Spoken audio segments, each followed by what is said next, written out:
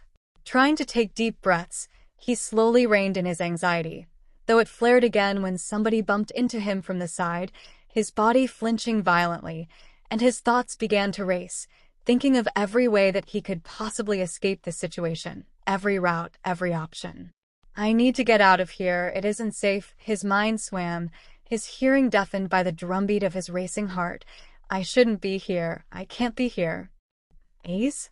Izuku's attention snapped back over to the present, noting the trench coat-wearing hero standing at the door, the dark blue mask covering his lipless face, looking at him with some level of confusion and boredom, directly in front of the door. Ectoplasm, quirk, clones. Oh, I'm at the front of the line. Izuku stammered out to the hero, I'm sorry, can you repeat that please? He heard some stifled chuckling from behind him, somewhere, followed by whispering and no doubt pointed mocking. Ectoplasm simply sighed and repeated his question. Entrance slip and ID, please? Izuku nodded and quickly grabbed his ID and invitation slip and handed them over to Ectoplasm. The hero looked over the slip before nodding and comparing the information to that on his ID. However, Ectoplasm's gaze stuttered and his eyes narrowed on the slip before he flipped the ID over and seemed to try and double-check. My quirk status, Izuku thought, his fear and anxiety slowly giving way for frustration. Of course he's surprised. No way a quirkless person could get into the exam fairly, right? Ectoplasm finally nodded, handing Izuku back his ID and entrance slip. Izuku noted with irritation the confused look on Ectoplasm's face as he handed Izuku a paper with directions to the support course written test. Izuku grabbed the paper and quickly made his way down the hall, not daring to look back and see the coat-wearing hero still looking at him with disbelief. Is it really that hard to believe that I worked hard to get here? Izuku thought bitterly. Or is it just hard for him to believe quirkless people still exist? He followed the map, nearly getting turned around a couple of times. The inner building was a labyrinth of hallways and stairs, twisting and turning in a chaotic harmony that threatened to swallow Izuku into its halls. Luckily for Izuku, there were small signs at the junctions of every hall, pointing the way to the support course section of the school. Eventually, he made his way down to the basement of the school, where multiple doors lined each hallway, each door decorated with a stylized H and a corresponding number. He notes at the end of the hall are 2 open doors and a large auditorium lined with desks, where a crowd seems to be gathering. Looking down at the map he was given, he notes his seat number and quickly enters the room, trying to locate his seat. The auditorium is fairly plain, though the lights are dimmed slightly, making it harder for him to locate his section. Looking around, he sees many prospective students meandering about the auditorium, some mingling among themselves, others doing some last-minute cramming for the exam. He took a deep breath, quelling the rising anxiety in his heart, before finally locating his seat and taking his place among the crowd. Looking down at his clothed right arm, Izuku twists his wrist again, hearing that same soft clicking sound emanating from his wrist when it spins, and grunts in frustration. The sound wasn't loud, but it was irritating, a problem he hadn't had time to fix. A job left unfinished. Looking at the clock, he noted there was about 10 minutes until the exam started. Slowly rolling up his sleeve, he looked around to see if anyone was looking his way, but the other occupants seemed to be focused on their own testing, so Izuku proceeded to tap the panel over the back of his hand. causing it to flip open and reveal the machinery underneath. He pulled out a small screwdriver he took from home and began to tighten the small screws that lined the inner ring of the wrist. Maybe the clicking sound is caused by a loose structural ring on the inner caging? Izuku theorized to himself, zoning out completely from everyone around him. If so, then if I tighten the screws here and here, it may fix that problem at least. Completing his task, Izuku lifts his screwdriver out of the arm and slowly rotates his wrist. He still feels some slight rhythmic resistance, and some soft clicking still persists, but the sound has gotten considerably softer, and the actual clicking is spaced much further apart. If I had more time, I would check the O-ring seal, but I only have a minute or two before the exam starts. All in all, this is considerably better. However, for future models, I might want to avoid this design altogether. Maybe a ball joint would be more seamless? Or maybe even a magnetic locking mechanism supporting a sphere in order to better simulate a wrist. The arm has some problems moving the hand up and down, so that would 𝗳𝗵𝗃𝗲. Did you build that? Izuku was startled from his mental ramblings by a voice coming from directly to the side of him. Turning, he flinches back when he notes a pair of yellow crosshair-shaped eyes staring at him, far too close for comfort. He leans away from his fellow student, but she only seems to lean in further. She has a manic smile on her face, and her hair is done into messy pink dreadlocks and appears unwashed. Not that I'm one to talk, Izuku notes, thinking back to the months of barely showering when working on the arm. The girl's crosshair eyes narrow and spin, her pupil shrinking to an almost invisible pinpoint, similar to the diaphragm of a microscope, though she doesn't appear to be looking at his face, but rather the still open back panel of his false hand. Izuku yelps, drawing some annoyed glances from other candidates, before quickly shutting the panel on his hand. He looked back up at the girl, trying to calm the surprise and fear he felt, and spoke to her with mild annoyance. Don't you know it is rude to stare at people? Izuku spoke, confidence wilting as his stuttering returned. The girl did not seem to acknowledge what he said, instead reaching over and trying to touch his fake arm. He felt his fear begin to overtake his mind, but managed to keep calm, choosing to move his arm away from her, shielding it with his body. The girl finally looked up at his face, yellow crosshairs acknowledging his features, manic smile never leaving her face. "You are interesting," she declares, holding out a hand for Izuku to shake. "Tell me your name." "Izuku Midoriya?" Izuku says, though phrasing it more like a question than anything. "Midoriya," she states, testing the word. She wiggles her still extended hand, eyes still locked onto his own. He notes she extended her right hand for the handshake, hoping he shook with his mechanical arm. Likely another excuse for her to poke around at it, Izuku thinks, expression souring. Seems like she wants to know how it works, maybe even take the idea for herself. I don't need her poking around it. He turns away, facing forward and refusing to acknowledge her outstretched hand. Probably just trying to use me like everyone else. The less she, or anyone else, knows about me or my arm, the better. Out of the corner of his eye, he sees her 𝗧𝗵𝗃𝗧𝗏, before lowering her arm and facing forward like him, and a small part of him feels bad, and begins to string up an apology. But his mind stops that process before it can become anything. She wouldn't be so interested if she knew I was quirkless, he thought, pulling his pen and some spare papers out of his bag. It's better this way.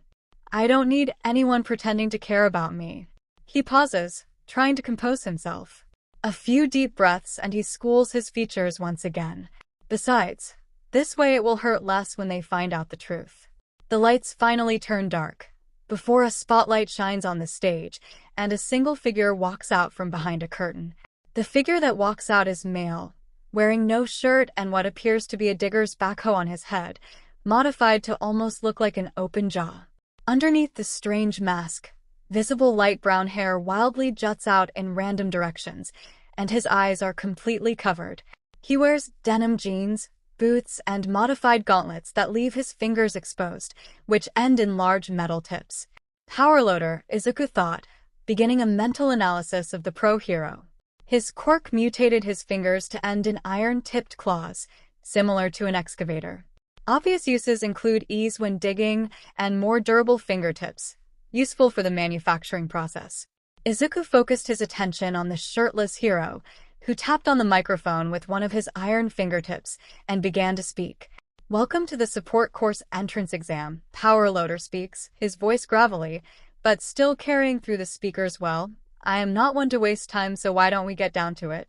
Pulling out a small remote, Powerloader turns on the screen behind him, displaying an itinerary for the exam.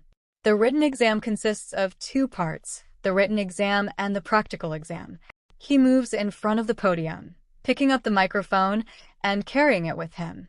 The written exam is 100 questions. There will be no curve, so do not anticipate one. You will have 2 hours to complete the exam. If you finish early, you can turn the test in up front. Powerloader then gestured to the screen again. The practical will consist of 2 parts. You will all be given a prompt. In context, it will be phrased as a request from a pro hero to solve a problem. Everyone's prompt will be different, so don't even think about cheating off of each other. Even though his eyes were not visible, Izuku could feel his glare through his mask as he swiped his gaze across the room. Once you have your prompt, you will be given 1 hour to draft a design for a support item that solves that problem. The device can be whatever you want it to be, however expensive you feel is necessary, whatever works so long as you stay within the time limit. Powerloader clicked a button on the remote.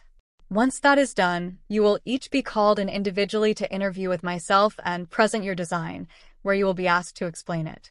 Your score will reflect on how well you do at your task. In addition, that will also be the time where you may present some work you have brought from home. This is the only chance you will have to show your portfolio, so to speak, so don't waste it. The pro hero turned around, turning off the machine. That will be all. The exam starts when you all have your papers. Do not start working until the signal light turns green. Powerloader turns back around, his visible mouth forming a vicious, toothy grin. "Oh, and I should mention that I have been around for years. I have seen many projects come through this test, so don't think it'll be easy to impress me." He turns and begins walking away, waving his clawed hand at the now visibly anxious students. "Good luck, whelps. You're gonna need it."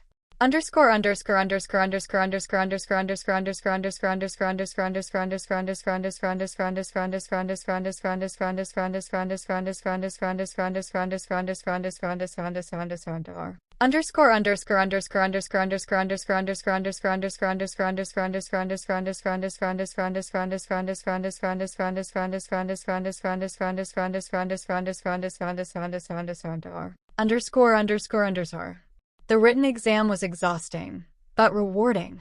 Each question pushed Izuku to the limits of his academic and technical knowledge. Izuku had just barely managed to review his questions before the buzzer went off and pens went down. After turning in his test, he was led out of the testing hall by an ectoplasm clone towards the rows of rooms in the outer hall. He is directed into one of the rooms, where he sees a fairly simple workshop classroom layout. The desks were large and were already equipped with drafting paper and pencils, as well as some other tools in the base of the desk. Looking to the outer parts of the classroom, Izuku noted large bay doors, likely leading out of UA. In addition, he noticed several welding booths, a forge, threading machines, lathe, and several other machines that he could barely recognize. Everything an aspiring inventor would need. Looking around, he saw most of the seats were already taken, though he did notice that strange girl from earlier looking around the classroom in wonder, seemingly unaware of anyone else even being in the room. Izuku took his seat at one of the last remaining desks and turned his attention forward, waiting for instructions. After some time, the doors to the hall automatically closed, and the ectoplasm clone spoke for the first time. On each desk is a small envelope that contains your prompt. You will have 1 hour to draft a prototype. Be aware of your time limit, as we will not accept half-finished ideas. The clone looks up at the clock. Your time begins now. The clone looks down towards the class, his eyes unblinking as he watches the class. Izuku immediately grabs the envelope and opens it, taking in the prompt. My quirk is a long-range emitter-type quirk that allows me to deal more damage to opponents the further away they are from my body. However, if somebody is close to me, my quirk does not work. I need an item that prevents people from getting close to me, and I need it as soon as humanly possible. Okay, Izuku thinks to himself, I don't have a lot of time to plan this one. This is a tough question. How do you reliably keep your distance from enemies? The easy answer is a jetpack of sorts, but that's basic. Not to mention it isn't foolproof. What if the enemy can fly? What if they have extendable limbs? Izuku scratches his head before glancing around the classroom, seeing that the vast majority of the class has already started drafting projects on the provided paper. He panics and rereads the question again. How are they already drafting? We just got the prompts a minute ago. Izuku's heart begins to race. Do they already have solutions to these issues? Are they already so sure of themselves? He takes a deep breath, looking back down at the prompt. Okay, how do you keep your distance in these situations? Already rolled out jetpack. So what about directional gear? Extendable arms that latch onto objects and let you move using them? No, that only really works in a city. In a field, you would only be lugging around more gear. Izuku begins to sweat and looks up at the clock. 10 minutes have already gone by. How? Izuku picks up the pencil, looking down at the drafting paper, but then notices something that makes his blood turn to ice. They only gave us one sheet of drafting paper.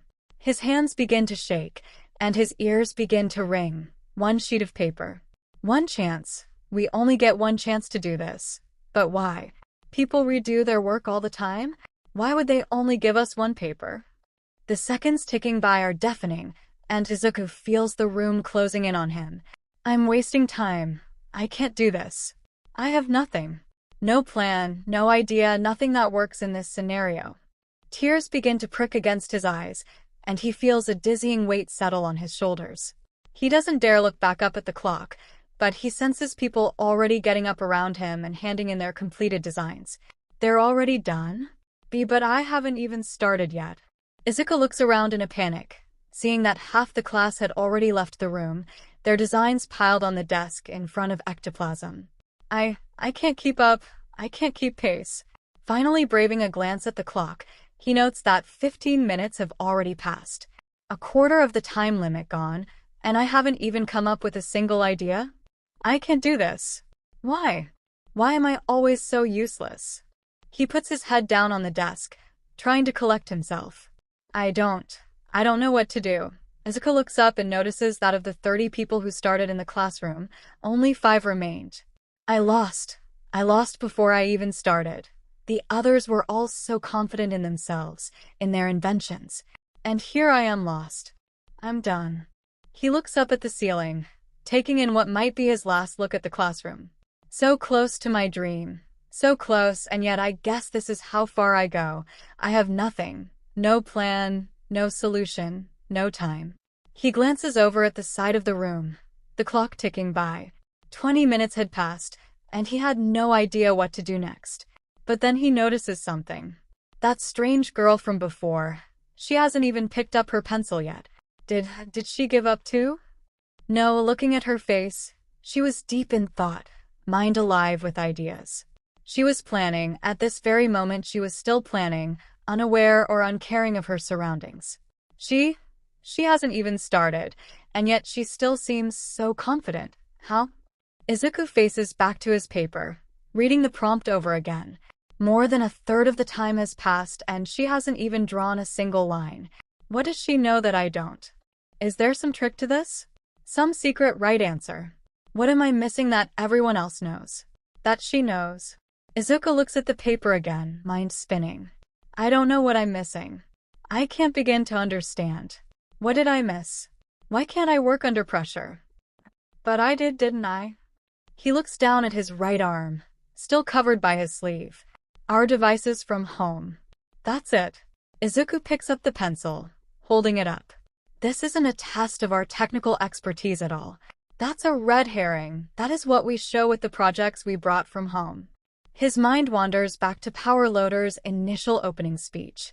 The device can be whatever you want it to be, however expensive you feel is necessary. He thinks back to the prompt. I need it as soon as humanly possible. This is a test of our capabilities. Coming up with a design for an item that you can feasibly make in a rush. This is a test of confidence in our ability to think under pressure. He looks down at his arm again. A test I can definitely pass. He picks up his pencil, looking down at the paper, and begins to think. Okay, we need something quick, easy, and effective. It doesn't need to be fancy, it doesn't need to be elaborate.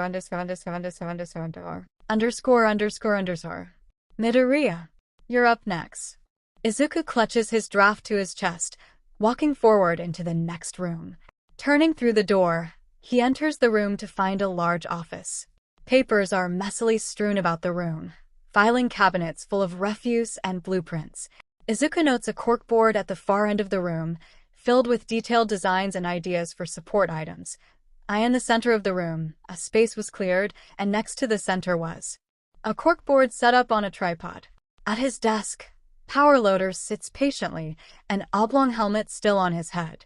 Alright, Midoriya, 𝗵𝘃𝗧𝗟𝗘 starts, gesturing for Izuku to stand in the center of the room. Let's run through the basics. You graduated from an online school, and your father was a support tech, 𝗵𝘃𝗧𝗟𝗘 pauses, and you're quirkless, correct? Of course he points that out. Izuku thinks, that is correct, sir. 𝗵𝘃𝗧𝗟𝗘 doesn't speak for a moment, before looking up at Izuku. Alright, let's hear your prompt.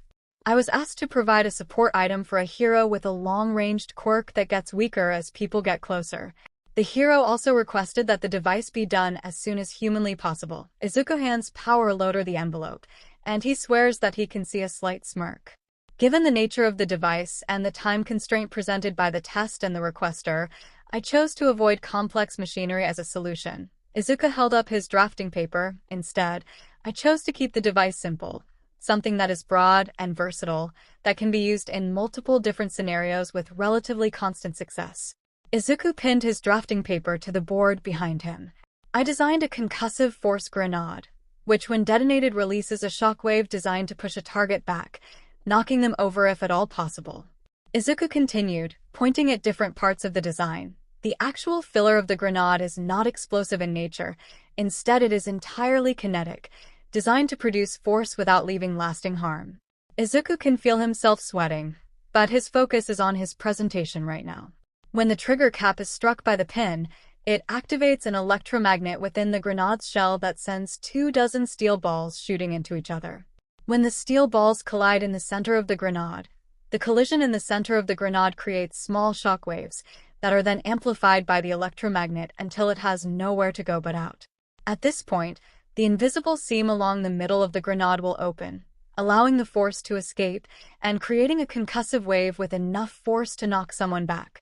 Izuku turns back to look at 𝗵𝘃𝗧𝗟𝗘, who has not moved from his position at the desk. After some time he nods. I see. Now tell me about the device you brought from home. Izuku felt his body turn cold. Why didn't he say anything about the idea? Was it not good enough? Izuku shakes himself out of his stupor, mentally slapping himself. This is not the time to be overthinking. Just keep presenting. The device I brought from home is a working prosthetic arm with full motion capabilities. The design uses a full neural interface paired to a motion sensor equipped with a fisheye lens to provide motion as imputed directly from the nervous system. Izuku stares straight ahead, not looking at 𝗵𝘃𝗧𝗟𝗘, and he slowly takes off his jacket. The design allows for complete nullification of input delay of the limb. Instead, the wiring directly connects to the main nerve body, functioning as an extension of the nervous system itself. Izuku lets the jacket fall off his shoulders, letting 𝗵𝘃𝗧𝗟𝗘 look directly at his mechanical arm. 𝗵𝘃𝗧𝗟𝗘 immediately shoots up from his chair, his mouth visibly falling open in shock and some degree of horror. Midoriya, 𝗵𝘃𝗧𝗟𝗘 starts nervously. Are you telling me that you connected this directly to your nervous system? Izuku nods, refusing to look at 𝗵𝘃𝗧𝗟𝗘. That is incredibly reckless, kid. 𝗵𝘃𝗧𝗟𝗘 sits back down, facing directly towards Izuku's right arm. If you had messed that up at all, You could have died, and you are telling me you did that all by yourself? Yes, power loader, sir. Frankly, kid? I don't believe you. Izuku felt his heart sink. It's nothing against you. But I just don't see a way you could have done that yourself, let alone with so little experience. He shakes his head. If you're going to lie, you should at least make it somewhat realistic.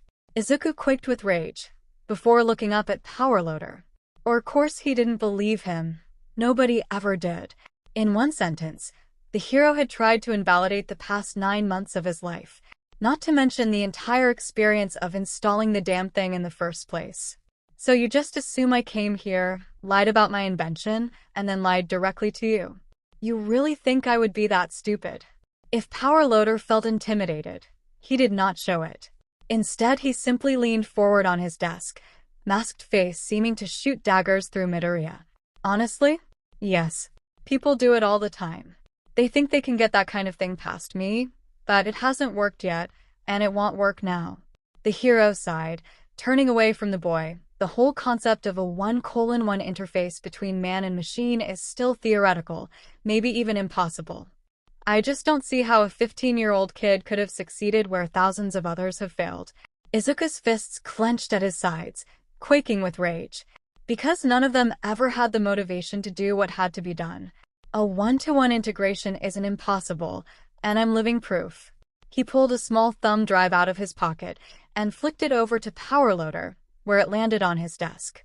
Here is the dictation of the 9-month-long process. There are several hundred audio files. He slams his hand down on the desk, leaving the driver sitting there. The proof is all there, but it seems like you already made up your mind about me. He stalks out the door, ignoring Power Loader's cry that the presentation isn't done yet, and stalks out the door. If he still chooses not to believe me, then it was never meant to be, and I never stood a chance. But I lived through that, and I'm not about to sit there and have him tell me that it was impossible. I know the truth, damn it. Izuku finds his way out of the school and begins walking towards the station, not noticing 2 crosshair eyes watching him walk away.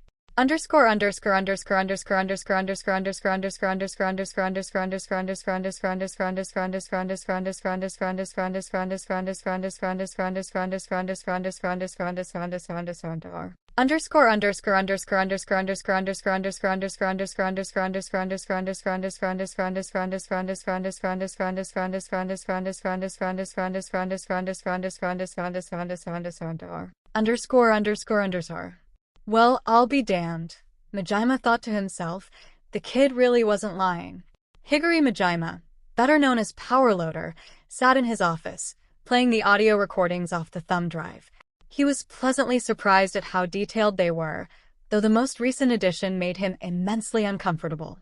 Listening to the sounds of metal cutting through bone, and flesh being drilled into and scorched was unpleasant. Listening to the kids' screams had been bad.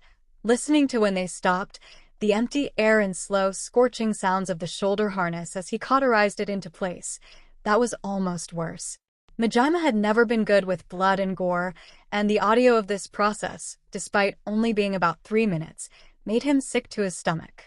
But it did prove the kid had done it all himself. There was no sign of any aid in any of the dictations. No sign of anyone at all, actually. Did this kid not have parents?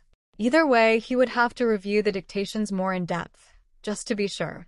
But given the few hours he had skimmed through, the process is sound. The steps make sense. But that's not the only thing that's impressive. 𝗵𝗃𝗲 looked up at the board again, the design for the force grenade still displayed on the quirk. The kid not only produced a good design, he paid attention to the actual test. 𝗵𝗃𝗲's face slowly split into a shaky grin. Very impressive. Midoriya. In the barely lit Midoriya household, Izuku sat at the kitchen table, idly eating while drafting some designs in order to keep his mind off the growing pit of anxiety in his heart. For the past several days, Izuku's head had been swimming over his interview with Power Loader. He had messed up. Badly. Why did he have to lash out against him like that? All the hero had stated was an opinion, a valid one at that. If Izuku were in his shoes, he probably wouldn't have believed himself either. Total neural linkage with a prosthetic wasn't as unrealistic as it once had seemed years ago, but it had still never been attempted. Most studies he had read before settling on the procedure had said that the actual process was not only incredibly invasive, but incredibly risky, and in most cases, the risk far outweighed potential benefit. In other words, nobody had been stupid or crazy enough to attempt it on anything beyond a rat, until now. So it made sense for 𝗵𝘃𝗧𝗏 to be skeptical. In hindsight, the fact that he didn't immediately laugh him out of the room was a miracle in and of itself. In fact, 𝗵𝘃𝗧𝗏 almost seemed concerned, maybe even horrified. Looking back on it, maybe 𝗵𝘃𝗧𝗏 had a point, maybe he was being reckless, and maybe it was incredibly hard to believe him. But for some reason when the hero said he didn't believe him, it had really gotten to Izuku. He used to be so good at holding in his anger, at taking things on the chin and moving on, but that was before his injury, before he had his life shattered before his very eyes. Now, it felt like his anger was constantly trying to bubble out to the surface, like his body was trying to let it loose in short bursts. And honestly, it felt good. It was almost cathartic for him to lash out. Years of being trained that he didn't have the right to be mad, that he wasn't allowed to be upset when people hurt him, it was a huge relief for him to simply get angry sometimes. But it didn't change the fact that he had acted so immature in an interview setting, and probably ruined his chances at UA. All I had to do was hold it in for another few minutes. Izuku leaned down onto the table, resting his head on his still flesh arm. Why couldn't I just stick it out for the interview and take my anger out at home? He turned his head towards the main hallway, eyes locking with the doorway at the end, leading to the outside world. He hadn't left the house in days, too lost in his own head. Because of that, he knows for sure that the door had not opened since he entered right after the exam. He didn't know why his heart clenched thinking about that. It wasn't like this was anything surprising. She was so embarrassed by her freak son that she went and abandoned your useless ass just so she wouldn't have to look at you. Bakugo's words rang in his head, and he tried to suppress the pit forming in his stomach. That was really what had started it all, huh? That simple sentence. Nothing that much more egregious than anything Bakugo had said to him before. So why had he lashed out? Why had he gone and attacked Bakugo that day? It wasn't like he said anything that wasn't true. After his dad had died, his mom had started to withdraw from him. It was minor at first, taking more shifts at work, late-night texts telling him she was going to be busy and wouldn't be home. But eventually, even those had stopped. Now she was barely ever home, and when she was, it wasn't for very long. Most nights she slept in a hotel or at the office, leaving him to fend for himself at home. Thinking back, when was the last time he and his mother had exchanged words? He couldn't even remember seeing her at all in the past year. No text explaining anything, not even a simple happy birthday when the day had come and passed. He shook his head, turning back to his unfinished drawing, and began to plot out the schematic again. Suddenly, though, he heard a knock at the door. Shuffling over to it, he checks the porthole to observe the unknown figure. It was a postman, a simple uniform adorning their figure, a single letter in their hand. Izuku breathed a sigh of relief. It's probably just another bill for Mom. I'll leave it on the table for her whenever she decides to collect it. Opening the door, he takes the small letter and turns back inside, closing and bolting the door behind him, double-checking the locks. He moves back to the table and looks at the letter, eyes widening at what was written on the front. Izuku Midoriya, UA High School. His heart began to race, his eyes reading and rereading the writing on the front of the letter. His still human hand twitched with nerves. He simply sat, paralyzed, staring down at the small wrapped piece of paper. Well, are you just going to sit there and stare at it? Or are you going to open it?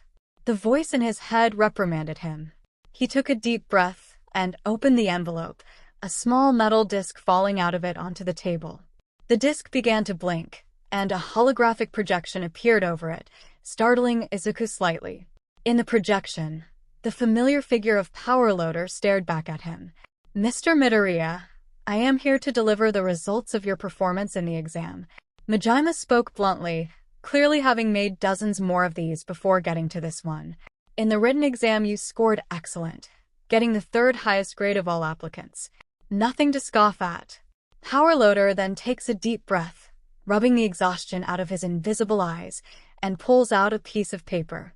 However, that is only one part of the exam at the end of the day, and in my honest opinion, the far less important part.